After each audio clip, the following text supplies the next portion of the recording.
Program rutin vaksin rabies untuk hewan peliharaan dilaksanakan Dinas Pertanian Kota Prabu Muli melalui bidang peternakan dan kesehatan setiap tahun secara gratis.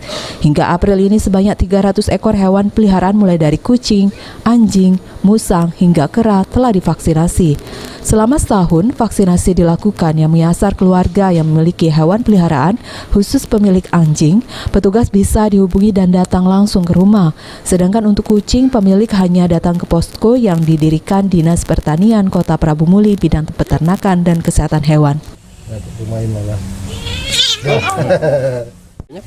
Tujuannya bebas rabies, tujuan di Prabu Muli. Di Prabu Muli bebas rabies. Sampai sekarang ini udah berapa jumlah yang divaksin hewan? Kalau ini kita baru mulai dari Kecamatan Prabu Muli Timur, udah hampir 300-an lebih. 300-an lebih. Ya. Dimulai kapan Pak itu? Dimulai tanggal 29 kemarin, Pak. Ya 28-29 Maret. Maret. Kasih Kesehatan Hewan Dinas Pertanian Kota Prabu Muli menghimbau kepada masyarakat yang memiliki hewan berisiko terinfeksi rabies untuk dikandangkan atau tidak dilepas keluar rumah. Hal tersebut dilakukan agar tidak membahayakan orang lain. Beni Firdaus, PAL TV. Oh,